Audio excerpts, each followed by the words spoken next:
porque venir ahora a hablar de Dios es una cosa audaz, pero audacísima, verdaderamente.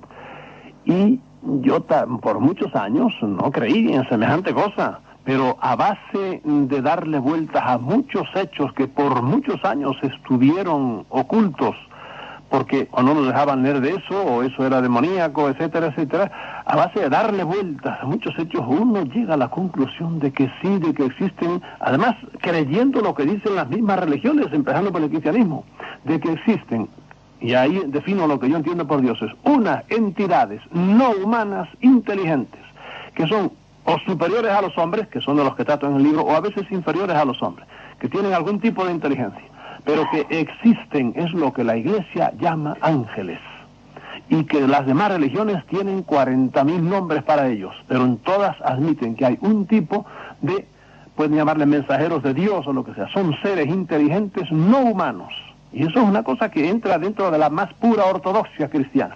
A eso me refiero yo. Bien, hay dioses. Según Salvador Freixedo, según parece ser que todas las religiones dicen, unas les llaman de una manera, otras les llaman de otra. El hecho es que nos encontramos con seres que son superiores en algunos casos, inferiores en otras, ahora veremos en qué, a los hombres, pero el hecho es que están, aunque viviendo o conviviendo aparentemente en este mundo, también discutiremos ese punto más adelante, el hecho es que interfieren de alguna forma en nuestras vidas. Enormemente en nuestras vidas. Que interfieren además aparentemente para el bien, pero que Salvador Freixedo no está tan convencido de que esas interferencias sean benéficas, sino todo lo contrario. Esos dioses, esos seres, ¿serían superhombres? Bueno, yo hago, al principio del libro hago una gran diferencia. Hombres, superhombres, dioses con minúscula, Dios.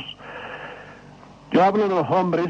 Bueno, no hay que hablar de ello porque nosotros somos hombres. Luego hay un tipo de hombres que son extraordinarios, y en la historia los podemos ver, no es que lo diga yo, ahí están todas las historias. Cuando uno, claro, hay gente, y tenemos que hacer en la primera salvedad de las muchas que haremos, que no saben, no les interesa nada más que si ganó el Madrid o perdió el Madrid, de que, qué sé yo, qué pasa con la corrida de toros, no leen nada, no están en un grado cultural cero, y esos no saben. Le hablas de quién fue Lao Tse, y dice que eso, ¿estornudó usted ahora o qué? Y Lao Tse fue un señor que predicó hace 5 siglos antes de Jesucristo una doctrina y está viva todavía. Es lo mismo que Confucio. Kung Fu Tzu, decían los chinos, fue todo un señor que vivió 5 siglos antes de Jesucristo, y ahí está toda la filosofía de la China, 1.000 millones de personas, en el fondo es Confucio lo que tienen. Esos son superhombres, fueron hombres como nosotros, nacieron como nosotros, pero alguien, la naturaleza si quieres, pero yo a veces creo que estoy seguro en muchas ocasiones, más que la naturaleza los preparó para la enorme misión. ¿Quieres que te diga más nombres de Moisés? Fue otro gran señor. Mahoma fue otro señor, que muchos, claro, no creen en Mahoma, pero ahí está la obra de Mahoma. Ahí están, pues no sé, 500, 600 millones de hombres que hace ya 1000 años que siguen, y más de 1000 años, que siguen las enseñanzas de aquel buen señor. Bien, esos son los superhombres. Yo hablo de otros superhombres que ya parecen que son medio híbridos de Dios y de hombre. Ejemplos. Quetzalcóatl. Para mucha gente este señor ni saben quién fue. Pues fue una especie de Cristo en América. Viracocha fue otro medio Dios, medio hombre, era de raza diferente, de los incas y de los pre-incas, ¿verdad? Otros, por ejemplo, Krishna, nadie sabe quién fue. Rama, son tipos que 2000 años antes de Jesucristo predicaron una doctrina y está viva todavía. Bien. Tenía unos poderes enormes. Para mí, el mismo Jesucristo es un tipo de estos que es medio Dios. Claro, la religión cristiana, yo sé muy bien lo que dice, no, que es hijo de Dios y por ahí. Y ciertamente hay que quitarse el sombrero ante todos esos señores. No sabe uno cómo es su grado de relación con eso que llamamos Dios. Son de un poder enorme. Esos para mí son los superhombres.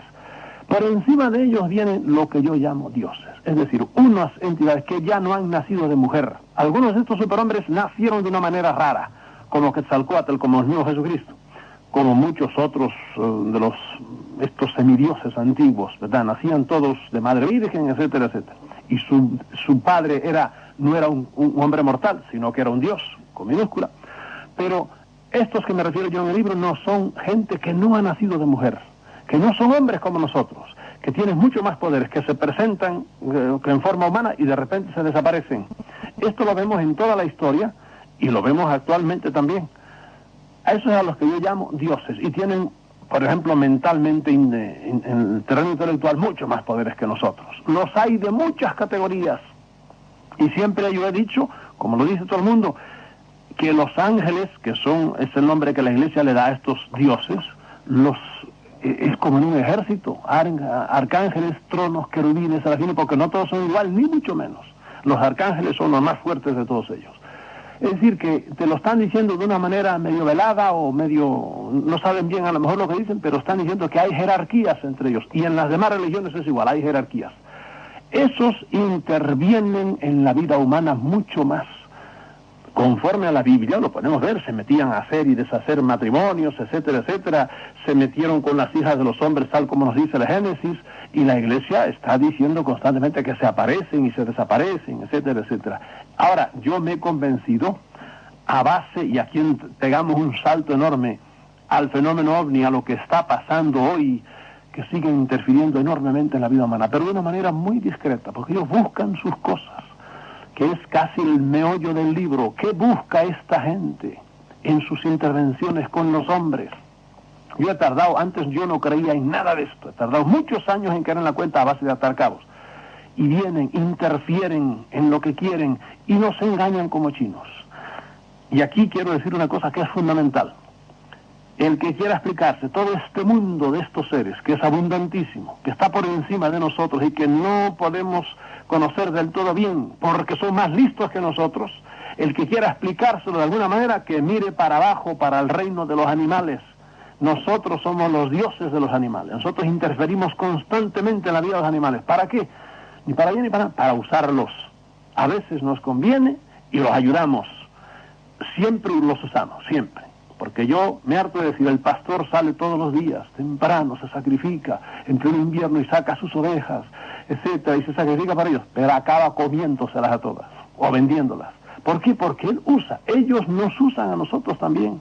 Y eso fue un shock para mí el día que yo me convencí de eso. De modo que, dicho de una manera general, eso es lo que yo, tal como yo veo, ¿quiénes son estos dioses? Unas entidades superiores al hombre, no humanos, que viven en su mundo. Luego, si quieres, vemos cuál es su mundo, y que de vez en cuando hacen incursiones, no de vez en cuando, yo creo que constantemente, pero muy disimuladas, para que no caigamos en la cuenta de que nosotros somos una granja de ellos.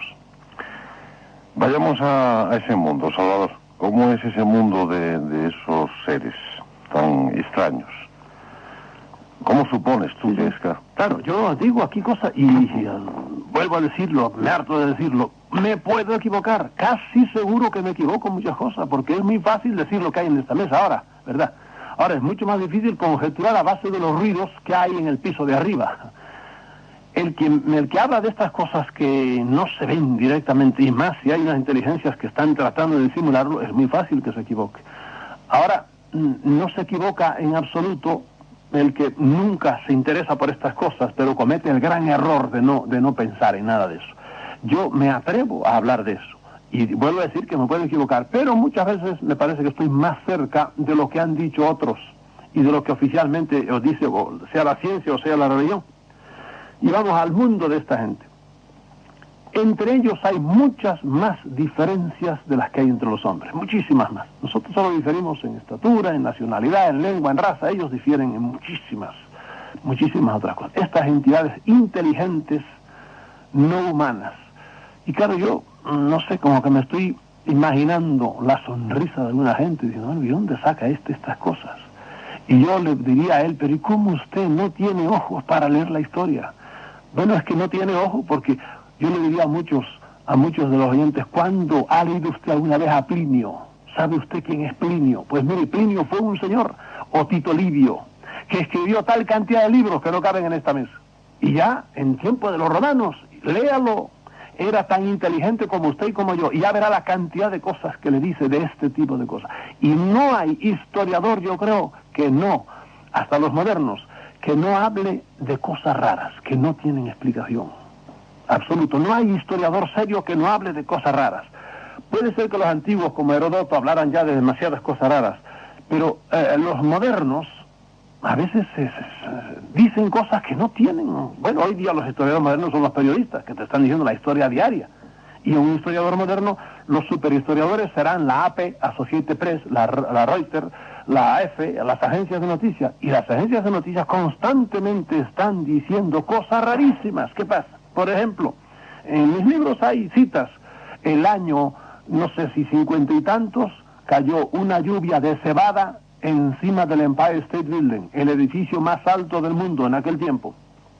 Y los turistas que estaban allí les cayó aquella ducha de cebada. ¿De dónde demonios venía aquella cebada si no había ninguna nube arriba? Además era imposible. Bueno, pues no lo digo yo, lo dice una señora agencia de probablemente la más grande del mundo y que escriba muy bien las noticias. ¿Ves? Esas son cosas que están ahí y esto para echárselo adelante a la sonrisa escéptica. Bueno, ¿y dónde usted se inventa eso? Leyendo y corriendo mundo como lo he corrido yo para ver cosas raras. Cuánta cosa rara hay en el mundo yo la he visto. Y eso es lo que me ha ido haciendo atar cabos y cabos y cabos. Es decir, aquí hay alguien que está moviendo los hilos de un guiñol y que nos engaña como chinos. Porque nos hacen creer lo que a ellos les conviene, como nosotros a los animales. Los hacemos que coman lo que nos conviene a nosotros. Porque, mira, este animal de la especie vacuna, que coma esto, porque quiero que dé leche. Y le das un determinado tipo de alfalfa o lo que sea. Y este no lo de eso. A este lo quiero hacer un todo del día y nada de eso. No me interesa que dé leche, no, que tenga mala leche. Y entonces ahí lo saca el torazo ese. Jugamos con los animales, nosotros somos los dioses de los animales. Ellos lo han hecho con nosotros y para eso ahí te pongo en el libro las 7 u 8 estrategias, de las cuales una de las más grandes son las religiones. Efectivamente el libro es realmente un escándalo. Yo te lo digo así, tranquilamente, y se lo digo a los oyentes, porque los que sean creyentes a la vieja usanza, qué duda cabe que cuando tengan este libro en las manos, si es que lo leen, su tendencia será quemarlo inmediatamente, Salvador. Mientras no me quemen a mí no hay problema. Que quemen porque primero espero que compren el libro para quemarlo, porque si no... Sí, eso sería bueno. Primero que te lo compren, luego lo quemen, ¿no? Así sale toda edición inmediatamente. Claro. Todos estos seres, los grandes, porque ya te digo, hay muchas categorías, tienen la tendencia a prohijar un pueblo. No lo digo yo, lo dicen los historiadores. Hay una nota en la Biblia de Jerusalén, dice, todos los pueblos antiguos se creían prohijados por un Dios que los defendía. En realidad no los defendía nada, los defendía para lo que le convenía a él, pero lo dice hasta la Biblia de Jerusalén, una nota. Pues bien, tenían la tendencia a prohijar un pueblo, y dirigirlo, llevarlo, igual que nosotros hemos hecho con determinada raza de determinado animal. Y entonces lo cultivamos, por ejemplo, qué sé yo, de bisones. Un bisón, vamos a ver si le hacemos más blanca la piel, lo hacemos más largo, y de hecho es lo que hemos hecho. Hoy día hay unos bisones maravillosos, mucho más grandes que los de hace 10 generaciones o 100 generaciones, porque nos conviene. Yahvé, yo creo que existió, y fue un ser físico. Para mí todo es físico en el cosmos, todo es físico. Igual era primo hermano, por ejemplo, de Júpiter. Yo antes no creía que Júpiter había existido, ahora creo que Júpiter existió, deduciéndolo de la misma existencia de Yahvé.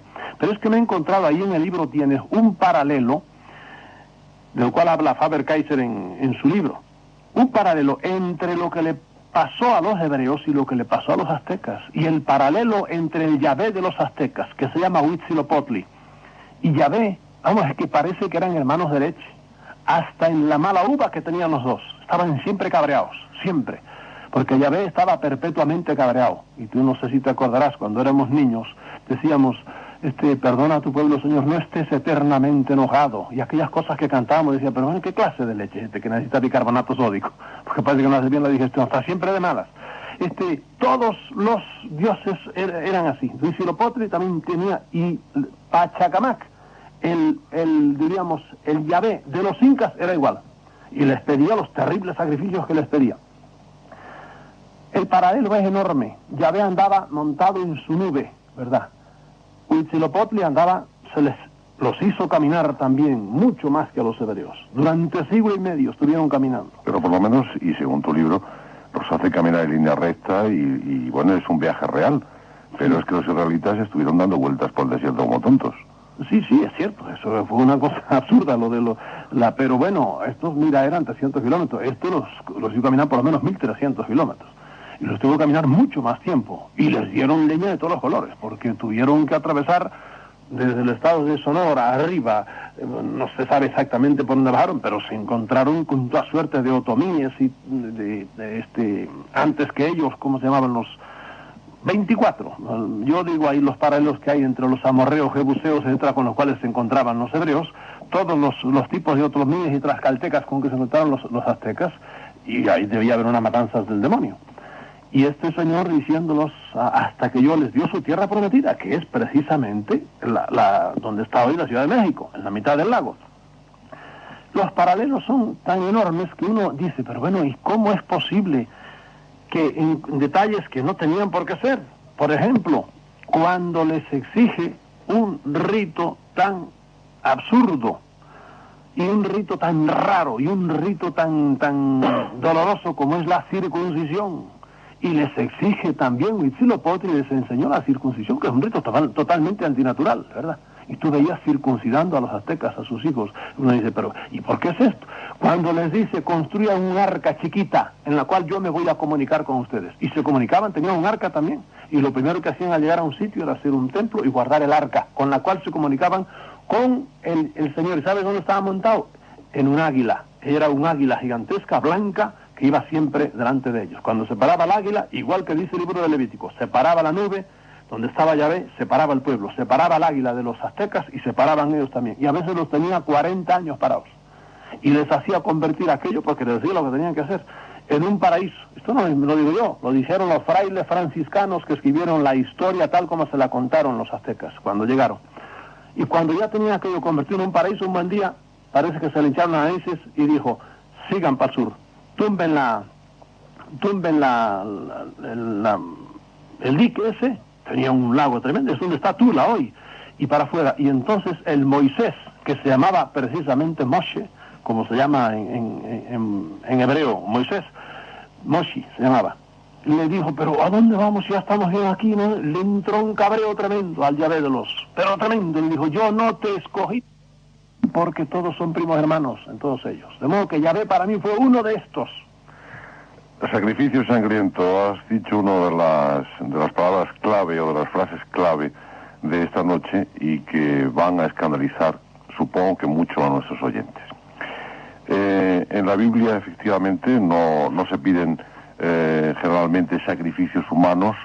Yahvé no pide directamente sacrificios humanos, sin embargo hay veces que están a punto de matar gente en nombre de Yahvé. Pero realmente nosotros no hemos estudiado la Biblia en profundidad como tú y como otros estudiosos. ¿Ha habido víctimas para Yahvé?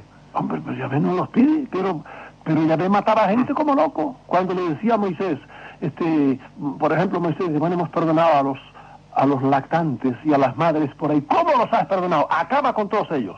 Y acababa con todos ellos. Yo te hago citas ahí. Y aquel día murieron 24.000 no sé cuántos. Y degollaron a toda la población de Aim. Ahí te hago como 6 o 7 citas en un capítulo. Yahvé, bueno, y en el otro, no sé en qué libro, yo digo, echándole la culpa a un mexicano, que es amigo mío, que me dijo que él había hecho la suma de todos los muertos de Yahvé y pasaban de 2 millones. Allá me lavo las manos, yo no creo que sean tantos, pero dice que fue sumando todo lo que sale en la Biblia. Probablemente son números simbólicos, pero las matanzas de Yahvé eran de miedo, cuando le decían no perdones a eso. Y a veces se enfurecía porque Moisés había sido un poco benévolo, y él le decía, de eso nada, mátalos a todos, andantes, piantes y mamantes, que no quede nadie. Pero lo especifica, hasta a las mujeres lactantes y a los niños de pecho. De modo que Yahvé a veces se le veía la oreja. Cuando, por ejemplo, a Abraham le mandó matar a su hijo, ya cuando ya iba a meter el cuchillazo, entonces apareció un ángel que le agarró la cosa. Pero se le ve la oreja, que parece que también le gustaba. Pero bueno, si lo hubiera matado, como era el hijo único, también hubiera acabado ya con la casta. Eso hubiera sido una cosa absurda. Pero no, él hacía guerras de todo tipo, constantemente. ¿Por qué no lo hacía por la vía del amor? Y convencía a los otros pueblos. No, eran matanzas de todos los tipos. Ya te digo, yo hago ahí no sé cuántas citas de los 14.000 tal, y a veces gente que le estaba ofreciendo a él incienso, pero no se lo ofrecía como quería. De repente, como en lo de Coré, se abrió la tierra, ¡bum!, y se los tragó a todos. Yo me lavo las manos, lean la Biblia. Lo que pasa es que no la leen. Los bíblicos nada más es todo fervor y amor, pero no leen la Biblia. Vamos a ver qué nos han ido diciendo los oyentes cuando son la 1:38 de la madrugada del lunes. José Luis, buenas noches. Hola, buenas noches. Hay dos preguntas muy similares y que he intentado sintetizar, bastante duras, por cierto, ambas. En esencia, vienen a decir, Salvador, que tú has demostrado un cierto escepticismo ante la fenomenología religiosa y que ahora vienes contando cuentecitos de hadas y duendes. Que si es que tienes una doble personalidad, que si eres a la vez un racionalista ultracientífico y un tanto inmaduro por otra parte. Nos dicen que tú hablabas en libros anteriores de que la Biblia era únicamente válida para niños, que los hombres cuando evolucionaban no podían creer en la Biblia y que ahora, sin embargo, hace referencia a la Biblia para tratar de sustentar lo que parecen ser tus teorías actuales. Bueno, yo a esa última, porque son unas cuantas cosas, a esa última cosa que me dices, yo mismo me contesto en los libros. Es cierto, a veces digo, no sería válido que yo me apoyase ahora en la Biblia cuando he dicho de la Biblia tantas cosas. Yo creo que la Biblia es un libro histórico en el cual está mezclado lo verdadero con lo falso, lo bello con lo feo, el disparate con la cosa verdadera. Y eso es lo que yo sí admito de la Biblia. Ahora, lo de doble personalidad, si lo entiende por ahí, decir que yo primero digo que... me dicen que yo no admito la milagrería, diremos. No, yo siempre he sido un gran estudiador de los milagros en la Biblia. Es decir, la Biblia se encuentra con este tipo de hechos de que hablábamos antes, hechos paranormales, y le llama milagro, intervención de Dios y más, no admite más explicación. Y ahora vamos viendo que hay muchos, la mayor parte, todos, porque yo no admito la intervención directa de Dios, porque a mí Dios no es un monigote que anda para ir y para abajo jugando con los hombres. Son leyes desconocidas para nosotros. Yo admito que hay hechos que no tienen explicación, pero no admito que Dios sea el que entra, sino que, y ahí entra la parapsicología. Poco a poco vamos viendo que esta cosa, este señor que se levanta en el aire, no es porque Dios le esté tirando de un hilito desde arriba, sino que entra en juego una ley que desconocíamos hasta ahora y que la parapsicología en muchos casos ya sabe. Por ejemplo, cuando hay ruidos en una casa y se rompen cristales, digo, estás ante un fenómeno llamado de poltergeist, y aquí es una energía que suelta probablemente el cerebro de un desajustado, el cerebro de un niño o de un adolescente. Bien, me parece que me quedan muchas cosas por contestar a eso, pero yo admito los hechos de la Biblia, muchos de ellos. Ahora, las explicaciones que da la Biblia y me traen a Dios como agarrado por las barbas, eso no. Igual me pasa con el espiritismo. Yo no soy espiritista, pero yo admito que dentro del espiritismo hay muchos hechos que deberían estudiarlo los científicos, los historiadores, porque son hechos reales. Ahora, lo que no admito es la explicación que hacen los espiritistas de sus hechos. Hay muchas más preguntas, pero tampoco queremos perder completamente el hilo de la entrevista. Y hay cosas muy interesantes.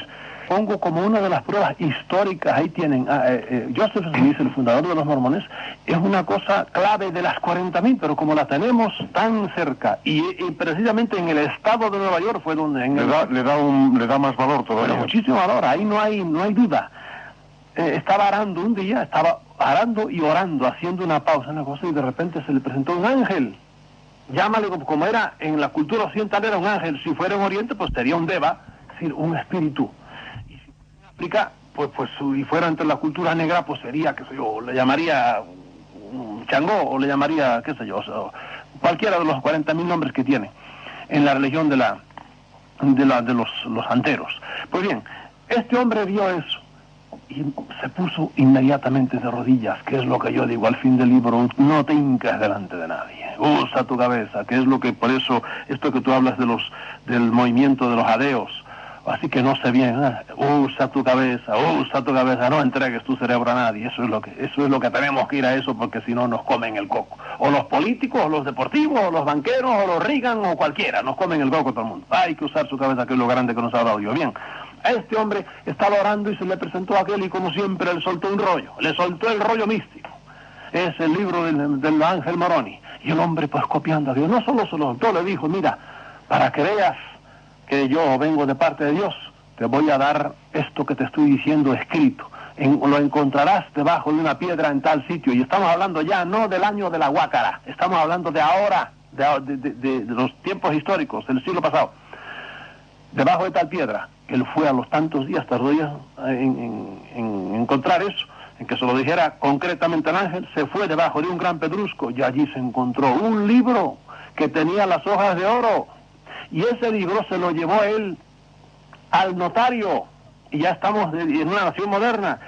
Y en 2 ocasiones, en una hubo 14 testigos y en otra hubo no sé cuántos testigos que dieron testimonio delante del notario, gente que no era de su secta, porque él estaba empezando entonces, es decir, tenía 2 o 3 familiares que lo seguían, y dijeron: hemos visto un libro que tiene unos caracteres antiguos que se parecían a los hebreos, y que es de oro, y hasta valoraron y lo pesaron, y ahí están. Eso lo guardan ellos en Utah como una gran cosa, el testimonio que dieron los entendidos en metales, que así fueron los que lo firmaron. No el original que se lo devolvió al ángel, sino la copia o el acta notarial. Lo que tiene, sí, el original no lo tiene. Lo que los testigos dijeron fue, ellos observaron y lo pesaron. Entonces el ángel, que suelen hacerlo así, siempre le dice: me la devuelves otra vez. Lo puso allá y se desapareció aquello. No les gusta dejar esas detrás, por decirlo así. Tú sabes, en los casos que hay por ahí, cuando se le ha pedido, deme una copia, ellos no suelen dar. Dan a veces piedras, piedras, o alguna vez dan un pedazo de metal, pero no les gusta dar aparatos un poco más complejos, o como hubiera sido esto, una cosa de oro ya con caracteres.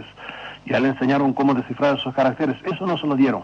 A este señor que preguntaba, en que yo les vengo con cuentitos por ahí: señor, tómese usted el trabajo de leer estas cosas. Ahora, si usted solo lee al profeta Jeremías natural, pero lea usted esto, eso está en la historia, ¿entiende? Y eso, tómese usted el trabajo de ir al estado de Utah y le enseñarán las actas notariales de este señor que dice que vio una cosa así, y ahí tiene todo un movimiento, que lo ve usted a lo mejor en la esquina de su casa.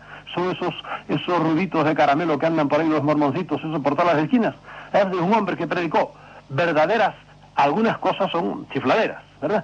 Pero ahí lo tiene, con una potencia tremenda en el mundo entero. ¿Cómo es posible? ¿Por qué? Porque ahí explico yo, en un sitio que digo, cómo se hace discípulos. Esa gente tiene un poder enorme para hacer discípulos. ¿Por qué? Porque les ponen el cerebro a 1000. Ese ser que se les presenta les da unos poderes enormes. Y así digan que 2 y 2 son 5, y tienen los testigos de Jehová es otro ejemplo eminente, diciendo las cosas increíbles que dicen los testigos de Jehová. Pues ahí los tienes. Ahí tienes al pobre Clemente del Palmar de Troya diciendo las cosas increíbles que esa gente dice, y tiene adeptos de todas partes. Vienen de Irlanda y le dan dinero, porque hay en juego ahí una cosa que no es precisamente, luego entra lo material, entran los vividores y los buscones, no, pero hay todo un mecanismo cerebral tremendo. Y por eso yo le digo a la gente: si viene algún tipo de estos que predica cosas muy raras y en plan mesiánico y queriendo hacer discípulos, no se acerque a él físicamente, sobre todo no deje que sus hijos se acerquen, porque es capaz de hacer que de la noche a la mañana de repente diga: papá, me voy, y se hace o testigo de Jehová, o mormón, o del Opus Dei, que es el mismo fenómeno para mí, el mismísimo fenómeno. El hecho, Salvador, es, según vamos siguiendo tu libro, nos damos cuenta, puesto que tú has analizado la historia, que siempre hay, para cada pueblo, de momento hay siempre un Dios. Eso de entrada. Y segundo, no pasa demasiado tiempo tampoco sin que surjan nuevas ideas, nuevos contactos, supuestos o no supuestos. Pero tenemos ahí los famosos contactados, que son los grandes enigmas de nuestro tiempo, que no sabemos si realmente están locos, son unos camelistas, o realmente han contactado con alguien, no lo sabemos. Entonces nos encontramos con esa tremenda duda. Ya nadie cree en la hipnosis como la prueba definitiva de que aquel individuo está diciendo la verdad, porque sabemos que a través de la hipnosis se puede mentir. O sea, no nos creemos nada. Sin embargo, todos tienen seguidores. Pero hay un caso, o un tema, mejor dicho, que tú planteas en el libro y que a mí me interesa muchísimo que hables de él, y sobre todo que lo expongas todo lo ampliamente que puedas. La escritura automática, un fenómeno paranormal, un fenómeno que se repite constantemente, como si hubiera alguien de otra dimensión, de otro origen, nada parecido a nosotros, que va a una persona, directamente una persona. Ahí ya no elige grupos ni se manifiesta visualmente, sino que de pronto una mano con un bolígrafo y un papel comienza a escribir una madrugada y es capturada por aquel fenómeno. Y no es nuevo, sabemos que ha habido incluso escuelas poéticas en las que se manejaba la escritura automática como vía de diálogo con el inconsciente puro, y todas aquellas cosas para conseguir una poesía más purista, más íntima. O sea, esto no es nuevo, esto ha ocurrido toda la vida. Inteligentes, más o menos, porque algunos lo disimulan muchísimo que lo son, les obedezcan, hagan lo que ellos quieren. Vemos. Entonces nos encontramos con esa tremenda duda. Ya nadie cree en la hipnosis como la prueba definitiva de que aquel individuo está diciendo la verdad, porque sabemos que a través de la hipnosis se puede mentir. O sea, no nos creemos nada. Sin embargo, todos tienen seguidores. Pero hay un caso, o un tema, mejor dicho, que tú planteas en el libro y que a mí me interesa muchísimo que hables de él y sobre todo que los pongas todo lo ampliamente que puedas.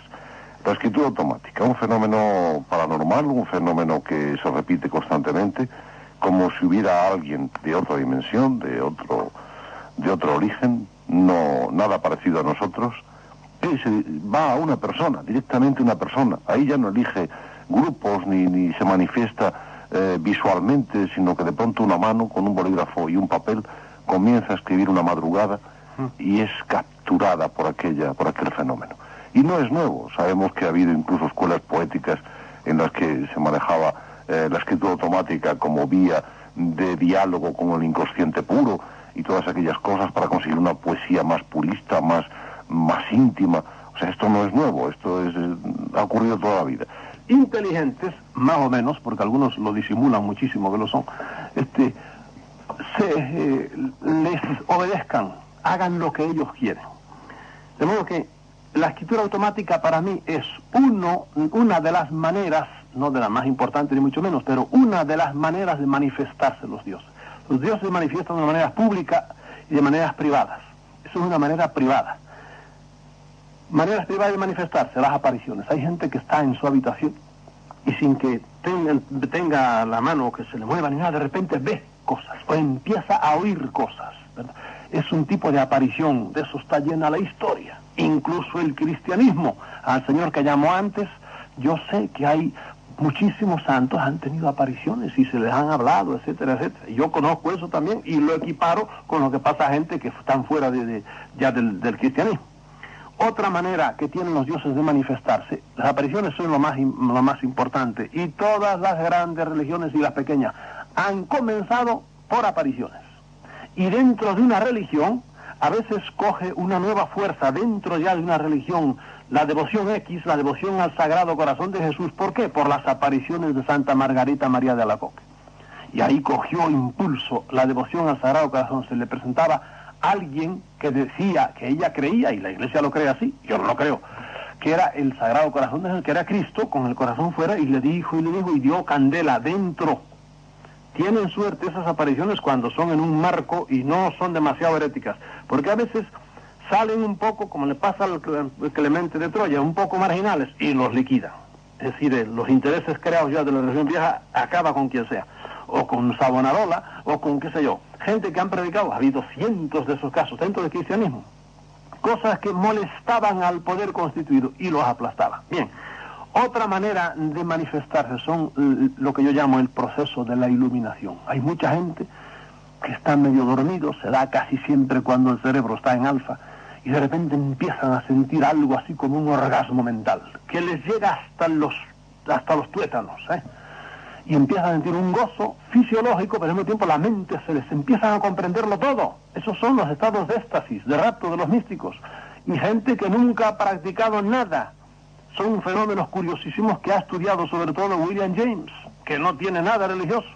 Pues bien, empiezan a sentir eso y ese hombre arranca una secta nueva.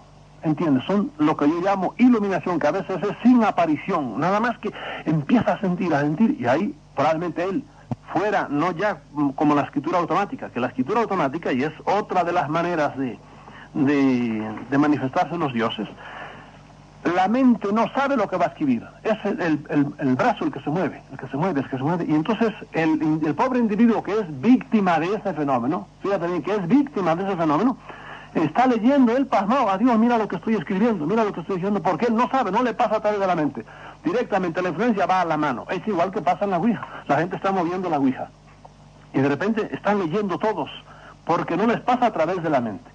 La escritura automática es un fenómeno insidioso, peligroso, Y yo pongo en mi libro el ejemplo de un autor, que ahí lo tienen, no es hablar del año de Mari Castaña, Chatelain. Ahí pueden leer los libros de él hoy día en las librerías todas de Madrid. Chatelain es un señor que ha trabajado en el proyecto Apolo, era, si no me engaño, un francés ingeniero, el jefe de todas las comunicaciones de todo el proyecto Apolo. Pues bien, Chatelain de repente un buen día, estando tumbado, le pasó eso. Empezó a sentir que algo le quería hablar. Se le movía la mano, cogió lápiz y empezó a escribir. Y ahí tienen a Chatelain, que es un hombre que en la NASA ha ocupado unos puestos tan altos diciendo tonterías, porque él dijo que el año 82 iban a pasar tremendas cosas por ahí. Oye, Antonio José, ¿tú has visto el año 82 pasado? No pasó nada. No lo digo yo, compren un libro de él que se llama El fin del mundo. Y uno dice, ¿cómo a este hombre le han metido gato por liebre? ¿Cómo se ha dejado engañar? Porque es un científico, pero no sabe nada de esto. Eso le pasa muchas veces a la ciencia. La ciencia, sea los bioquímicos o los físicos, no saben de esta cosa, se ríen de esto, amigo, y cuando les toca el momento, por ejemplo, yo sé de un gran físico español que iba por la calle, por una carretera por la noche, viniendo de Levante, y de repente vio aquel aparato, y lo vio posado en la mitad de la cosa, y ahí empezaron sus problemas. Entonces empezó a creer en los ovnis. Y a este le pasó igual, él sabía mucho de comunicaciones, de electrónica, por ahí y por allá, pero a mí cuando se le empezó a mover la mano, como él no sabía nada de eso, creyó que aquello era, no sé, era Dios por ahí, y ahí lo tiene diciéndome meses. Y es un hombre que está vivito y coleando y que sigue escribiendo libros, y que es un gran científico, pero es víctima del fenómeno de la... Y a todos aquellos que me estén oyendo, que en sus casas crean que son los grandes elegidos, porque escriben cosas... Ay, yo les diría, si puede, sálgase de eso, pero probablemente ya no puede, porque eso es algo así como el sarampión, ¿verdad?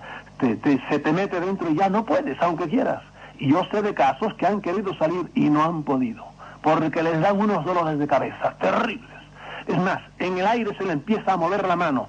Es más, conozco una señora, que por cierto vive en Tlatelolco, en el barrio donde hubo la matanza famosa allá en México, que tiene que escribir encima de la falda. Cuando no tiene papel, empieza a escribir encima de la falda. Y entonces para que no la vean se da porque la mano y le escribe cosas reales, ¿entiendes? Que a veces son cosas que van a pasar, pero a veces son bromas pesadísimas, que le han costado buenas bofetadas a ella cuando le dijo a alguien, tu hijo, lo acaba de arrollar en un coche. Porque le estaba diciendo eso. Y cuando fue para allá y la mamá fue con ella en un taxi y vio que su hijo, un chiquito, andaba en bicicleta, le dio una bofetada tremenda porque la madre venía. Y todo fue la broma que le jugaron, porque eso, el que está en eso, está siendo víctima de un fenómeno. Si puede, mi consejo es que se salga de él. Demos paso a los comentarios de los oyentes, José Luis. Sí, ha llamado una integrante de la religión mormona francamente indignada, diciendo que Salvador Freixedo no tiene ni idea de lo que son los mormones, que a José Smith no se le apareció ningún ángel ni ningún Dios, sino, según decía textualmente esta oyente, Jesucristo y su hijo. Supongo que querría decir Jesucristo y su padre, claro está. Que José Smith no estaba arando cuando se le apareció Jesucristo, sino que había ido a orar a un campo para que Dios le dijera cuál de las iglesias hasta entonces existentes era la verdadera. Naturalmente Dios le dijo que ninguna de ellas.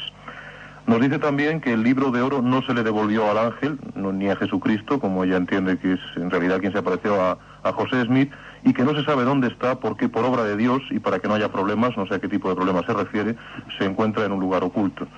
En fin, esto es lo que nos decía esta oyente mormona, que estaba francamente indignada y que decía que tú deberías, Salvador, leer más profundamente el libro de los mormones, cosa que según ella dice tú no has hecho nunca. Dile a la señora que probablemente antes de que ella conociera a los mormones, ya yo me había tomado el trabajo de andar por Utah y por ahí y hablar con muchos de ellos, y que está ella engañada. Claro, a veces estos dicen lo que no es, porque hoy día, por ejemplo, a un testigo de Jehová le preguntas quién fue Russell, ¿verdad?, que fue el fundador, que estaba como una cabra, además, pero santísimo, y te lo diviniza y una pila de cosas. Y Russell era un psicópata, pero vamos, con diploma en su casa, además colgado, y era el fundador de todos ellos. Y a esta señora dile que sí, que el ángel se lo mandó que lo pusiera otra vez debajo de la piedra. Entonces ya vino la sublimación, no se sabe dónde está, no sé, lo tendrá Reagan en su casa a lo mejor. Pero, y que el ángel Moroni fue el que se le apareció. Dile a la señora que lea bien también su cosa, y dile que probablemente antes de que ella conociera a los mormones ya tenía yo el libro de todo lo que ellos han publicado, lo tenía yo en mi casa, ¿entiendes? De modo que no tengo que arrepentirme de nada de lo que dice, de los santos de los últimos días. Y que se le apareció Jesucristo después, sí, y que yo tengo un gran respeto por el señor Joseph Smith, pero el pobrecito fue víctima de no sé, de eso, y murió pues como suele morir, murió de un balazo dentro de la prisión, porque era un hombre honesto que creía en lo que creía. Y además, curiosísimo, cuando le dijeron, no sé qué dirá la señora, se volverá a indignar, cuando le dijeron, porque a él le dijeron que se saliera de las religiones que había, pero fíjate, todas eran falsas, pero sin embargo él sigue amarrado, diríamos, al carro del cristianismo. Cuando le dijeron el ángel otra vez que podía practicar la poligamia, pues no, el pobre Joseph Smith. Yo hablo de la historia, como no estoy metido en la cosa, pues no tengo no sublimo las cosas, ¿verdad? Puede hablar de Mahoma, por ejemplo, con toda tranquilidad, cosa que un musulmán no puede hacer, ¿verdad? Porque, vamos, le parece que hace pecado grave. Pues cuando a Joseph Smith le dijeron que la poligamia, que vaya a hacer una cosa, el pobre hombre no sabía, y bueno, me van a matar, porque aquella gente eran unos puritanos tremendos, y las pasó canutísimas, ¿verdad? Lo que pasa es que eso no les interesó. ¿Quién? La poligamia. ¿Les interesó? No. Digo yo, ¿no? Hombre, claro que les interesó, Pero como que eso todavía tiene sus problemas con la ley y por ahí, pero... Y no era el primero, ¿verdad? Hace poco veíamos un documental americano con alguien que era muy feliz con sus 9 esposas, un mormón que era muy feliz con sus 9 esposas. Realmente increíble. Yo supongo que en este país de crisis y paro, los mormones tienen poco que hacer con la poligamia al menos. Pero pasemos a otro tema mientras José Luis sigue recibiendo comentarios de los oyentes. Temas que están en el libro de Salvador Freixedo, que él defiende y que ha estudiado, lógicamente, que es gran libro. Con toda modestia, ahora se lo digo, es un gran libro, es lo mejor que yo he escrito, ¿verdad? Con mucho, a lo mejor después ya me corto la coleta. La natura me la cortó hace muchos años, pero a lo mejor yo me corto después de esto, porque ciertamente, si esto es cierto, somos un hato de borregos. Como yo digo en la parte de atrás del libro, ¿quién me da razón a mí? La historia humana.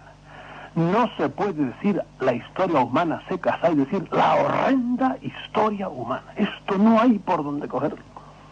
Cuando hemos llegado a la luna, cuando hacemos cosas maravillosas de todo tipo en la electrónica, cuando hablamos aquí nos están oyendo hasta en Tenerife, ¿verdad? Con toda tranquilidad.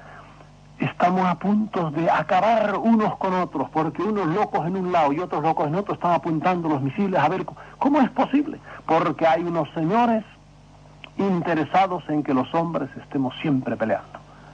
Y ahí vendría la explicación, bueno, ¿y por qué? Es que ellos quieren que los hombres peleemos. Igual que el criador de toros quiere que los toros sean bravos. El pobre toro no sabe que lo están manipulando para hacer de él un miuda perfecto y que salga a la plaza y arremeta hasta con los burladeros, ¿verdad? Ellos también, porque sacan algo de esa bravura nuestra y nos ponen a pelear y nos han puesto a pelear. Y para eso tienen todas las estrategias que han tenido siempre. De modo que este libro realmente es un libro radical. Yo lo considero mucho más importante que todas las, iba a decir ya unas palabras, toda esa droga política que nos dan todos los días, de todos los libros y todas lo que dice este político que dice, nada, eso son cosas de hoy, de aquí a 30 años. ¿Quién se acuerda hoy a un joven? ¿Quién fue Maura? ¿Maura? No sé, debió ser un torero grandísimo por ahí. No saben quién fue Maura ya. Y fue hace 5 años, prácticamente. Este libro va a las directrices profundas, a la raíz de la humanidad, del hombre. ¿Qué hacemos en el mundo? Que eso es a lo que va la religión. Lo que pasa es que nos da una droga enseguida. Yo digo, miren, aquí hay algo raro, nada más. Yo no quiero hacer escuela, nada más que reflexionen, no se deje manipular, trate de ser hombre. Por eso digo yo después, ¿por qué no debemos andar persiguiendo dioses? Porque los dioses no nos dejan ser hombres. Y así estamos, el año 2000 casi, matándonos y a punto de matarnos otra vez, odiándonos unos a otros, sublimando, por ejemplo, las patrias, que es otra de las grandes inventos de ellos. ¿Patria para qué? Para ser muy patriota y matar al que no sea de mi patria. Y agarrar líos. Ahí está, hay 2 capítulos para mí que son medulares, que son el libro de las estrategias de los dioses y son el libro después de cómo defendernos de los señores esos. Que será el final de nuestro tema de esta noche, cómo defendernos de los dioses. Salvador, de todas formas, antes un oyente planteaba el tema de los duendes, de las hadas, de los cuentecitos. Yo cuando he hablado de hadas, y hemos tenido aquí especialistas de esos temas, y siempre nos han dicho lo mismo, cuando los pueblos, cuando las tradiciones de los pueblos, pues se habla de gnomos, de duendes, de hadas, es posible que hayan existido alguna vez, incluso que existan. Es posible que solamente algunas personas estén predeterminadas para poder verlos, porque tengan las condiciones adecuadas para verlos, y otros no los vean, entre otras cosas porque no están en los lugares donde estos seres vivan. Otros también nos dicen, bueno, es que estos seres han ido huyendo del hombre, de la civilización, de las construcciones, de la contaminación, de tantas y tantas cosas, pero hay lugares donde todavía están. De cualquier forma, para mí todo lo que está en la cultura del hombre de alguna forma existe, aunque no sea más que culturalmente. Pero tú en tu libro hablas de las hadas, hablas de los duendes, hablas de los gnomos, y yo creo que podríamos establecer perfectamente una comparación entre las apariciones de las religiones, de todas, porque no solamente ha habido apariciones y milagros en la religión cristiana, sino en otras muchas, en la mayoría de ellas ha habido apariciones siempre, que establezcamos, si es posible, una comparación entre estos seres, duendes, hadas, gnomos, geniecillos, elfos, yo qué sé, con esas otras apariciones que han sido bendecidas por las iglesias del mundo, por todas las iglesias del mundo, siempre y cuando pues conviniera a sus fines, claro está. Bueno, es un tema tan vasto, ¿verdad?, que no sé ni por dónde empezarlo, y además le tengo cierto respeto, porque figúrate, el señor que habló al principio y todos los que se llaman a sí mismos científicos por ahí, aquí es donde ellos se dan, bueno, unen sus orejas con la mejor de las sonrisas. Es decir, bueno, ya este hombre está hablando de bobadas. Yo por muchos años no creí nada de esto absolutamente, y hoy día sí creo que todo esto es tan real como San Canuto, rey de Dinamarca, que habría que ver si existió, pero ahí está en el santoral. Ellos se lo creen muy bien. ¿Por qué? Porque, como tú decías, y yo lo digo también en el libro, hablo poco porque para mí los voy a marcar ahora donde tienen que estar. No me conviene meterme en el tema ese porque no distrae a donde voy yo en el libro. Yo antes te dije que había seres no humanos, inteligentes, y los había superiores al hombre, que son superiores, entre comillas, porque hay que ver en qué son superiores. Son de los que nos interesa el libro. Por eso, de estos que son o iguales o inferiores, trato menos, ¿verdad? Nada más de pasada hablo. Ahí entran los duendes, los gnomos, los elementales, los genios. Fíjate bien, una cosa curiosísima. Todas las lenguas, todas tienen tal cantidad de nombres para llamar a estos seres. Los que están en tal tipo de plantas, los que están, por supuesto, que viven en el agua, o que viven en la tierra, o que viven en el aire. Todas, hasta religiones que casi no tienen cultura, pero tienen nombres para estos seres. ¿Por qué? Porque existen, porque los habían visto. Es cierto que hoy día nuestras ciudades y toda la tecnología hace que esto tenga menos cabida. En la gente que vive en el campo esto es mucho más normal. Y yo hace muy poquito andaba, porque me he jugado la vida a veces, en los sitios donde... Bueno, eso es un caso, ¿verdad? Que no he podido ver un duende, pero me he tomado el trabajo. Y tengo un caso mucho más interesante en Lima, en el que una familia entera... Los mecanismos, las estrategias que usan para que no caigamos en la cuenta. Te los menciono más. Vamos con las estrategias primero, sí. Con las estrategias. Mira, dichas así tal como se ven en el libro. Primero son las religiones. En las religiones, claro, yo me puedo explicar ahora por qué las religiones. Las religiones consiguen mediante ellas las cosas que ellos quieren, que es las que vamos a ver dentro de un rato. Segundo, las patrias. Fomentar los amores patrios, pero hasta al límite, ¿verdad? Desorbitar. Es un sentimiento totalmente natural de querer unos a sus vecinos. De modo que las religiones, las patrias, las lenguas, es un fenómeno natural el que haya muchas lenguas, pero ellos intervienen. Ellos muchas veces intervienen en fenómenos naturales y los hacen parecer como que los hacen ellos. Y viceversa, hay cosas que son completamente antinaturales y ellos las presentan como naturales. Bien, las lenguas. El fenómeno de las razas es curiosísimo, cómo ellos han manipulado las razas. Han hecho razas blancas, razas negras, razas altas, razas fuertes, razas... Porque lo mismo que nosotros hemos hecho con los animales. Yo me harto de decir, desde un perrito chihuahua a un gran danés, hay una diferencia, pues no sé, de 40 kilos. Y el chihuahua le pasa por debajo al gran danés y el danés ni se entera porque es como un puente para el otro. ¿Quién ha hecho eso? Y fíjate, ya hay perros mastines para defendernos de los lobos, y hay perros para correr, y hay perros para estar en un cojín, en una esquina chiquitito, que no... ¿Quién ha hecho eso? El Dios de los animales, el Dios de los perros. ¿Quién dio los perros? El hombre. Hemos jugado con la raza, ellos han jugado con nosotros. Un continente para los negros, un continente para los cobrizos, un continente para los que tienen los ojitos así, todos los chinos y demás. un continente para los rubios, mi continente, lo sacaron allá, los últimos que sacaron de las brumas del norte, aparecieron ahí, son los que se han quedado con el mundo, desde hace muy poquito tiempo. Pues bien, las razas es otro de los juegos, de las estrategias que ellos han tenido. ¿Qué más estrategias que han tenido? La última estrategia, una vez que ya, bueno, ellos todo eso es ¿para qué? Para las guerras, ellos quieren guerras, les interesa mucho, luego veremos por qué. Aquí te estoy diciendo, y te lo vuelvo a decir modestia aparte, que en eso mi libro es pionero en el mundo. Yo conozco a los investigadores grandes del OVNI, desde los Jacques Vallée hasta los Gordon Creighton, y andan perdidos en eso. Yo no sé si yo lo he visto mejor o peor o por ahí, pero créeme que muchos quisieran saber eso. Y lo hemos discutido a veces, si se quedan, no se atreven, no serán tan audaces como yo. Las guerras, les interesan las guerras, nos interesan ponernos a pelear. El último invento de los dioses, los estadios llenos de gente, los deportes. En este mundo en donde todo está mal, los deportes tienen una organización bárbara. Acabas de ver los juegos, a pesar de la política, La política es algo así como un estiércol que se mete en todo. A pesar de la política, ahí tiene los Juegos Olímpicos, y todo el mundo mirando eso, y estadios llenos de gente, porque a ellos les interesa apiñar a la gente. Antes lo hacían en santuarios, ahí estaban las religiones, y excitar los cerebros. Ahora lo ponen un Santiago Bernabéu, 100.000 tipos diciéndole horrores al árbitro porque no pitó penalti. Y eso es lo que les interesa. Bueno, eso vamos después a eso. Son los deportes.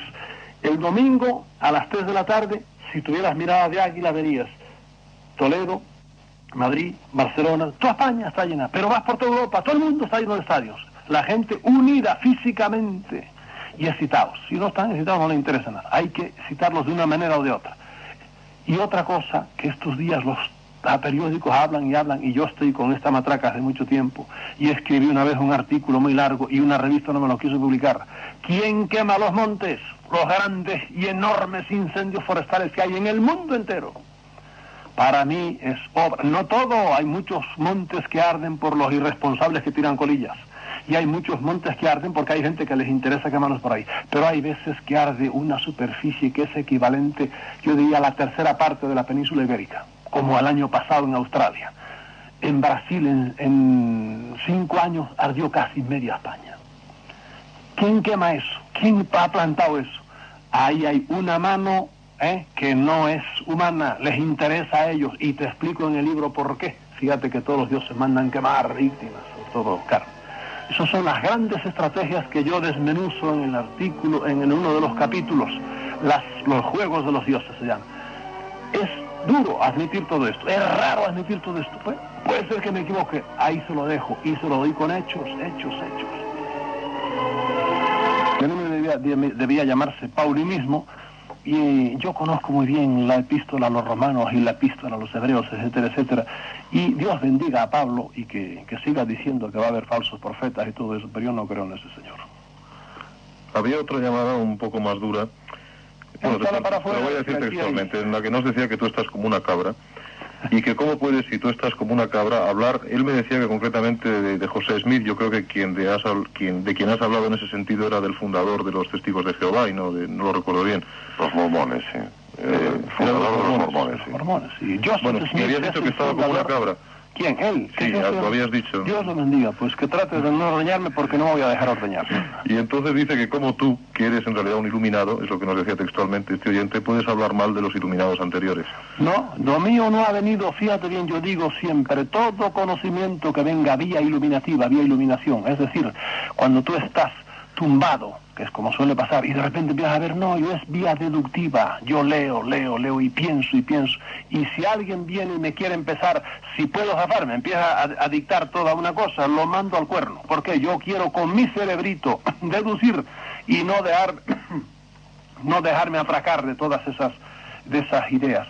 Este señor, como muchos otros, será un fanatiquito de una idea, a lo mejor tiene mucho nombre, a lo mejor tiene poco nombre, a lo mejor es la última secta que se descubrió, y sigue con su tema, y cree que él tiene a Dios agarrado por las barbas. Yo por lo menos no quiero imponerle a nadie nada. Yo digo esas ideas, el que quiera las sigue, el que no las sigue, el que quiere compra libro, el que no quiera no. Lo que le digo a la gente es piense y use su cabeza, nada más. Ahora, yo no soy un fanático como probablemente lo es él, y para mí todo hombre, por ejemplo, que sigue muy fielmente a una religión, sea la que sea, un fanático. ¿Por qué? Porque dentro del cristianismo lo han atracado con cosas tan bárbaras como es el infierno, por ejemplo. Hay que ser una cabra para creer en el infierno. Hay que ser una cabra para creer que venimos ya al mundo con un pecado que es el pecado original. Y hay que ser verdaderamente monstruoso para adorar un Dios que ha matado a su hijo. ¿O no es así lo que dice el cristianismo?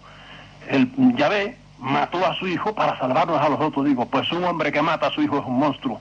Hay que ser verdaderamente microcefálico para eso. Y yo no admito esas cosas y punto. Otro oyente que también te acusaba de iluminado, es la acusación favorita en esta noche, sí, decía que careces de base antropológica y que estás olvidando al hablar de religión que la religión es una excusa impuesta por las clases dominantes precisamente para ejercer su dominio y que tú pareces no hablar de eso. Ese hombre está intoxicado con los manuales universitarios, ¿verdad? Y los antropólogos tienen muchas explicaciones, pero a todos esos les pregunto a los antropólogos, ¿por qué ustedes dan unas explicaciones, lo mismo que a los paleontólogos por ahí, que son mucho más difíciles de admitir que los hechos más sencillos? Por ejemplo, en paleontología, ¿cómo arman ustedes todo un hombre entero con medio maxilar?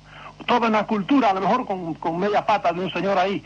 Eso hay que ser un poco audaz para eso. Segundo, en antropología, ¿cómo ustedes no se abren, me harto de repetirlo muchas veces, a la antigüedad enorme que tiene este ser que llamamos hombre? Millones de años, ahora empiezan a admitir 1 milloncito de años. Señor, muchos millones de años, ahí están los fósiles, ¿por qué ustedes no los quieren admitir? En mi libro, en Defendámonos de los dioses, no hay. ¿Por qué agoniza el cristianismo? Les doy como 30 nombres de universidades, de universitarios, de fósiles que han aparecido, que tienen más de 100 millones de años, 40 millones de años, 60 millones de años. La calavera que apareció en Calaveras, un pueblo que se llama así en California, tiene 40 millones de años y tiene la misma capacidad craneal que la nuestra. Eso no se admite, pues ahí está la calavera, vayan y véanla. ¿Por qué? ¿Qué es en definitiva entonces lo que buscan de nosotros? Bueno, entramos en la médula de la cosa. Yo tengo en la imaginación lo que estará diciendo mucha gente que estarán indignados por ahí. Invítalos, Antonio José, una noche, tráelos aquí, ¿no? Y me mandas a mí al cuerno, y los traes a ellos y que digan sus teorías, y verás cómo cada uno te va a venir con su viejo caldo recalentado. El que es mormón te va a traer al ángel morónimo, a Jesucristo, a quien sea. Y el otro va a venir con su evangelio debajo del sobaco. Y el otro va a venir con los testigos de Jehová, con su Watchtower, ¿cómo se llama aquí? La revistita esa, cada uno con su cosa. Me está sugiriendo un buen programa, Salvador. Si ellos aceptan, yo estoy dispuesto a organizarlo para el domingo que viene. Si ellos aceptan, nos ponemos en contacto con ellos esta semana, se lo decimos, y que vengan y polemicen aquí contigo, si te parece. Civilizadamente, eso sí, que nadie me venga con libritos sagrados, ninguno, porque los demás no van a creer en eso, no, racionalmente. Traigan todo su libro para que los inspire y lo ponen aquí, pero ni me lo toquen, porque viene como este señor a hablarme de Pablo Iglesias. Ah, no era Pablo Iglesias, era Pablo de Tarso. Señor, pregúnteme primero si yo admito lo que dice Pablo de Tarso, porque yo le puedo decir a usted, qué sé yo, cualquier Enoc, ¿verdad? Pues no, la iglesia no admite, no. Bueno, un libro que estaba ahí antes de que naciera Jesucristo escrito. Hay que preguntar primero, ¿usted admite esta autoridad? No le admito. Entonces, deme argumentos racionales. No me cite a nadie, porque es como si me hubieran estado los Vedas aquí. La gente no admite los Vedas aquí, o el Corán. Pero, sin embargo, para un musulmán eso es. Y si un musulmán me quiere convencer a mí a base de Corán, le digo, bueno, pues perdone, pero yo como no admito eso. Bien, vamos a lo que preguntaste. Yo estaré, puede ser que, como dicen esto, estaré como una cabra, pero es una cabra que piensa. Y usted está como un tronco, es un hombre sabio, pero usted no piensa. Usted le dieron ya una hierba masticada, usted se la tragó y quiera Dios que la pueda digerir, y así hay mucha gente. Nacieron en eso y son fieles ¿a qué? A la paja que les dieron cuando nacieron. Discurra usted con su cabeza y verá como hay 1000 cosas, no solo en lo religioso, sino en el orden tradicional de costumbres, etcétera, que no aguantan la más mínima examen que se les haga.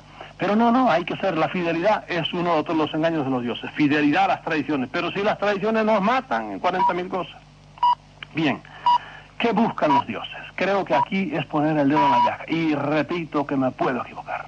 Creo que los dioses, estos señores que andan por ahí, que ahora se nos presentan en forma de ovnis, y en otros tiempos se presentaron en forma de Júpiteres, o qué sé yo, de Huitzilopochtli, como te dije antes, o de Moloch, o de Baal, porque todos los pueblos tienen dioses. Pues bien, buscan una cosa física que produce el más maravilloso instrumento que hay en la superficie del planeta, de nuestro planeta, de nuestro nivel de existencia. Y es unas ondas que produce este maravilloso instrumento que es el cerebro humano. Es lo más grande que hay en nuestro nivel, el cerebro humano. Produce un tipo de ondas. Y al hablar de ondas hay que hacer un paréntesis. En el cosmos todo es ondas. Un lingote de acero, el bloque de acero es ondas mucho más compactas, pero son ondas electromagnéticas. Cuando vas al nivel cuántico, al nivel subatómico, y ya bajas más abajo de los electrones, ¿qué es eso? Pues son ondas electromagnéticas. Ahí la mente empieza a perderse, pero no es nada. Prácticamente cuando vas en un lingote de acero, si tienes una visión de ultramicroscopio, ya no hay. ¿Dónde está la dureza del acero? Se perdió. Son ondas electromagnéticas. Pues bien, las ondas que poco a poco en la sociedad van entrando en forma de que de hornos de microondas, pones el pavo en el medio, en un cajoncito, le das un botón y tú pones a ver dónde está el butano. No hay butano. ¿Y dónde está la resistencia del mono rojo? No hay resistencia. ¿Qué pasa? Lo están bombardeando. ¿Con qué? Con ondas. Son microondas. Y el pavito al cabo de un rato empieza a soltar su casita. ¿Y es un milagro? Sí, son las ondas. El cosmos entero, aquí tú y yo estamos hablando ahora. ¿Y por dónde va esto? ¿Va por la carretera de aquí a Murcia? No, va por los aires. Ondas. Un tipo de ondas son las microondas que cuestan el pavo. Otro tipo de ondas son estas ondas hertzianas. Las de la televisión son otras. Las del teléfono son otras. Son miles de tipos de, no miles, millones de tipos de ondas. Pues bien, el cerebro produce un tipo de ondas muy superior en frecuencia y en longitud a estas. Sobre en frecuencia. A estas de que estamos hablando son unas superondas y eso les hace cosquillas a estos seres. Olvídate ya del nombre de dioses que parece que los hace sobrenaturales. No, son unos tipos que andan por ahí arriba y les hace cosquillas eso. Lo mismo que al hombre le hace cosquillas, ve al toro como embiste y las cosas que hace. O otras cosas, por ejemplo, hay animales que la velocidad de un galgo, o en el patinaje artístico, esos quiebros que hace la danzarina encima del patinaje de hielo, y al hombre le produce un placer estético, ¿verdad? Pues estos cogen un placer de las ondas que emite el cerebro humano, pero cuando está en determinadas circunstancias. Y es sobre todo cuando está excitado. Yo explico qué tipo de excitación es, ¿verdad? Sobre todo cuando está atormentado, que es la excitación más grande que hay. Pero un cerebro, por ejemplo, aplaudiendo, es la misma cosa, ¿verdad? Probablemente es menos de lo que le da cuando está atormentado. Eso es lo más que buscan ellos. Y por eso todas sus estrategias han ido a juntar a los hombres. Tienen que estar juntos porque en una batería de un automóvil tú tienes el cacharro de la batería. Y tienes un vaso, otro vaso, otro vaso, otro vaso. Un vaso solo no te arranca el automóvil. Tiene que estar 12, 20, 30, depende de cómo sea la batería. Y entre todos, pum, sacan un voltaje de 12 voltios o lo que sea y te arrancan el automóvil. Y el ejemplo que yo pongo en el libro. A un dueño de una vaquería no le interesa tener una vaca en lo alto del monte y otra en el fondo del valle, no, las junta todas para ordeñarlas a todas juntas. Y entonces sí le trae cuenta. Ellos siempre han tratado de juntarnos. Así se hacía antes, aparecía el Dios, estaban todos juntitos los hombres de las cavernas. O más tarde los juntaban a los grandes santuarios, sea en Delfos o sea en la India, en 40.000 santuarios. Juntitos. Mira, en la Biblia, ¿usted cree en la Biblia? Pues está obligado a creer esto, que yo cito ahora, otras cosas no las cito, porque me parece que está equivocada. La Biblia dice, quema las entrañas de los animales, etcétera, porque esto sube como un manjar tranquilizante para Yahvé. Una especie de droga, a Yahvé le gustaba cuando mataban los animales, y eso iremos enseguida. De modo que no solo es el cerebro humano el que produce eso, son los cerebros de los animales, porque el cerebro ya de un animal sobre todo, un vertebrado, es un instrumento maravilloso, maravilloso, aún el del animal. Eso es lo primero que busca, las ondas que produce el cerebro. ¿Por qué? No sabemos exactamente por qué, pero les produces como un café. Ellos no viven de eso. Como tú no vives del café, el café ya te haces una buena comidita, entonces te tomas tu cafecito y lo disfrutas. Si no hay café, no te mueres ni mucho menos. Ellos sin esto pueden seguir viviendo tranquilamente. Eso es lo primero que buscan. Segundo, buscan otro tipo de ondas que los hombres le llamamos vida. Las ondas que son de otra frecuencia diferente, que producen un cuerpo humano. Fíjate bien, las primeras ondas son los cerebros vivos y tienen que seguir vivos. Si se muere el cerebro ya no produce más eso. Cuando tú matas a un animal, sobre todo violentamente, si lo matas lentamente, se va muriendo de viejo, no, va soltando las ondas poco a poco, como un depósito que suelta el agua poco a poco. No, tiene que salir en tromba eso. Esas ondas, si matas al animal o al hombre, lo matas violentamente, esas ondas salen en tromba todas. Es decir, se le va la vida. Pero esa vida no es más, no es una cosa espiritual, son ondas electromagnéticas. Este tipo de ondas también les gustan. Tercera cosa que buscan cuando ya mataste al toro, lo tienes ahí tirado. Ese toro se murió, pero están vivas todas sus células, y las células emite cada una de ellas un tipo de onda, en una frecuencia diferente, y ellos también les gusta eso, porque tú coges un pedazo de piel del toro y se lo ingestas a otro, y va para adelante esa piel, porque está viva todavía la piel. Ellos quieren también sacarle la vida del cuerpo, no ya del hombre o del toro, sino de cada uno de los tejidos. Tercera cosa. Cuarta cosa que buscan la energía, que son también ondas que suelta la sangre cuando está fuera del cuerpo. La sangre emite eso naturalmente. Es algo así como cuando tú hierves agua, el agua que emite vapor, es que está suelta. Y ves un agua que está dejando vapor, no hace falta que la toques, está hirviendo. La sangre suelta ese tipo de energía, ella sola. Y por eso lo que quiero es verter sangre. Ahora vamos, tú imagínate un hombre que vaya a ser sacrificado. Y pon un animal igual. Un hombre que vaya a ser sacrificado ante un dios. A lo mejor hay 50 hombres. Y ha habido cientos de miles. Porque casi todas las religiones sacrificaban seres humanos directa o indirectamente. Como decíamos, Yahvé también no decía sacrificio, pero le decía a Moisés, mata a todo ese pueblo. Ahí está la Biblia. Tú imagínate el terror que pasa a ese hombre. Ahí cogen la primera cosa que quieren. El cerebro atormentado, vivo, soltando para afuera esas ondas. Y ellos las captan. Segundo, le pegan un golpe, como hacían los aztecas. Los aztecas mataban para ofrecerle a Huitzilopochtli el corazón sangrante, le pegaban un tajo debajo de la última costilla, con un sílex, una piedra de... Ellos no usaban en sílex, usaban otro tipo de piedra muy dura que hay allí. Le daban un tajo, le metía al sacerdote la mano, mira en qué rito se metían los sacerdotes, le arrancaban el corazón, que venía enganchado todavía con arterias y venas, y se lo ofrecía latiendo todavía a Huitzilopochtli. 20.000 en 2 días. Eso está la historia ahí. Cuando, en el Zócalo actual de la Ciudad de México, cuando inauguraron el Templo Grande. Eso es lo que, con eso consiguen, la muerte violenta del hombre. Ahora imagínate un hombre que le quiere sacar, los dioses le quieren sacar la vida de cada uno de los tejidos, ya está el animal muerto. ¿Cómo se le saca eso? ¿Sabes cómo se saca? Quemándolo. Y por eso todos los dioses mataban a hacer aquellas bárbaras piras, quemarlos todos. ¿Por qué? Porque ahí la vida se escapa a chorro, la vida de cada una de las células. Y claro, el resultado de eso, ríos de sangre, ríos de sangre. Lean cómo fue la inauguración del Templo de Salomón, donde se mataron 20.000 bueyes. No lo digo yo, está en la Biblia.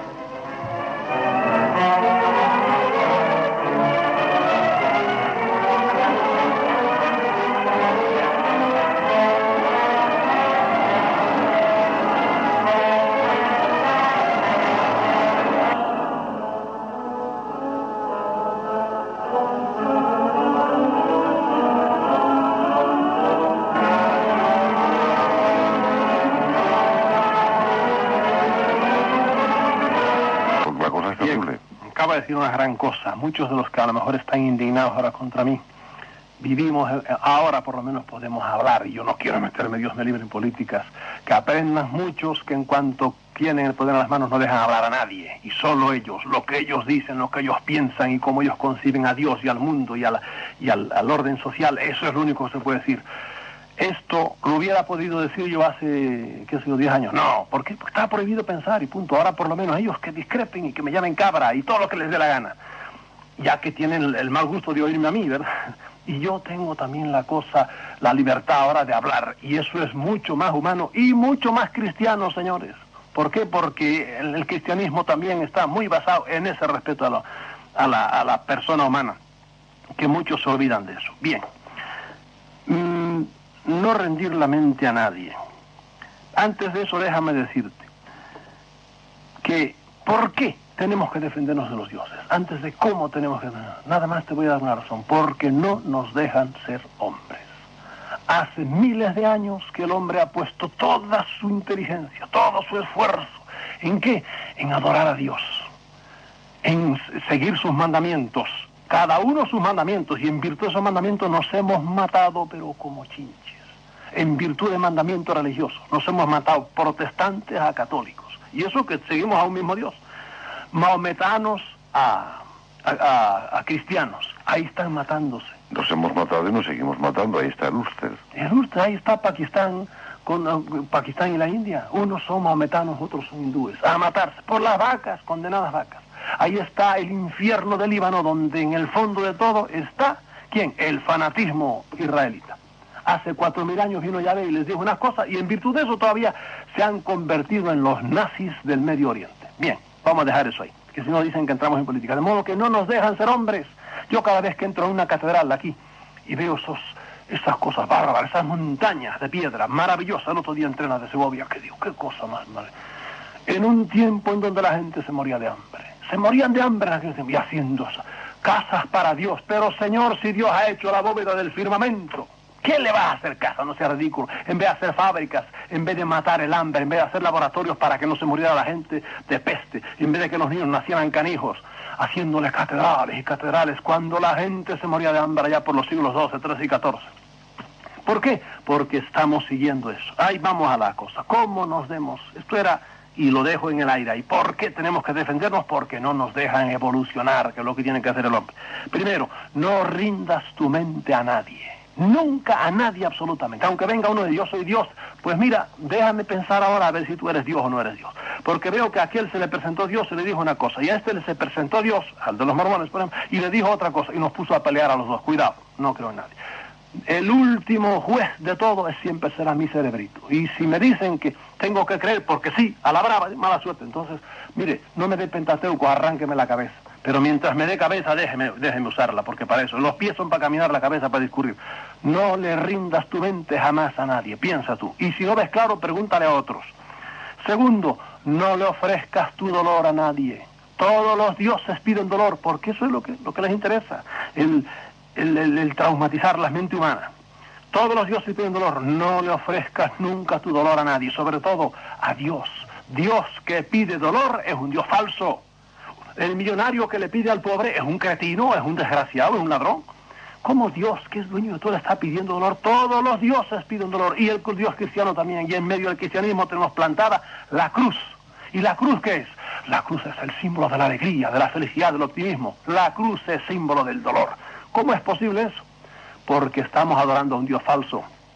Es eso ni más ni menos. No le ofrezcas nunca. Ofrécele tu dolor a un ser humano como tú. Una madre tiene que ofrecerle el dolor y el sacrificio a su hijo, y un padre porque tiene que criarlo. Pero estás de hombre a hombre. Pero eso de que venga el Todopoderoso a pedirnos dolor, también discurran, señores, discurran, verán cómo eso no tiene sentido. No salgas, no trasciendas los límites humanos. Hay gente que se mete a jugar o con ouijas o subiéndose a invocar a los altos de los montes. Estás en el borde de lo humano, ahí ellos trabajan mejor que tú. Cuando estás haciendo ciertos ritos, ciertas magias, ciertas brujerías, cuidado, porque ahí te pueden pisar. No invoques a nadie. El invocar a nadie, y al decir a nadie sin excepción, el invocar le está dando energía a tu cerebro, le está dando energía para que se te presente gente que lo chupa de ti, y al invocar pues se te presentó una cosa. Eso se ve claramente en la ouija. La ouija funciona, claro que funciona. ¿Y quién la hace funcionar? Las metes a los que están allí. Y entonces se presenta un tipejo de estos que andan por ahí que dice, menos mal que me han dado una puerta. Entre de modo que no invoques a nadie. Deja tradiciones y cosas, sí. Primero las tradiciones, los dogmas, todos estos principios a veces sagrados que nos han dicho, pásalos por el tamiz de tu inteligencia y verás que muchos de ellos son destructivos para el hombre, porque han sido muy bien pensados para que nos destruyan.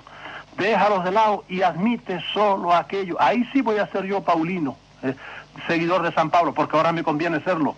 Él dice en un sitio, y perdonen el escupitajo latino omnia proba, prueba todas las cosas y quédate solo con lo bueno, nada más. Ahí sí tienes que hacerlo. De modo que tal principio religioso o patriótico por ahí, esto, por ejemplo, defender a mi patria ahora, como hicieron muchos norteamericanos a Vietnam. ¿Qué voy a pintar yo a Vietnam? Que se vaya al cuerno.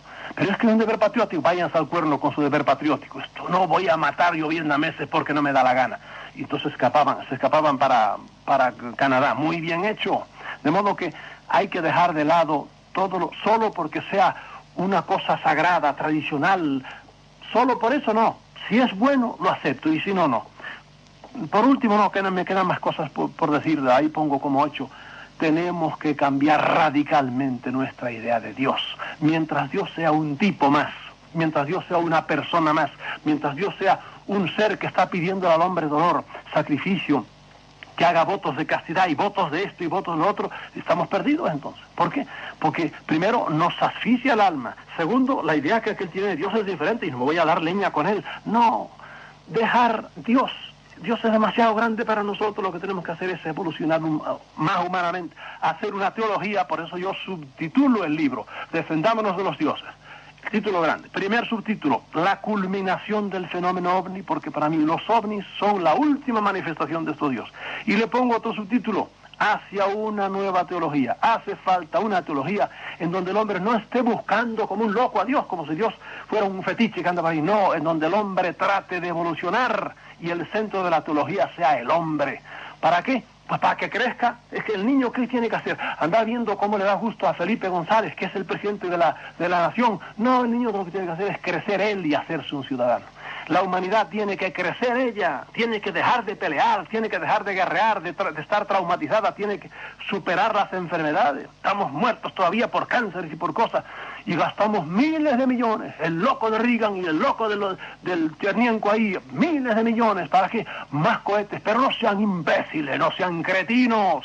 Den ese dinero entero para darle de comer a la humanidad y déjense de estar amenazándose. Pero estamos regidos por cretinos, porque también son instrumentos de ellos.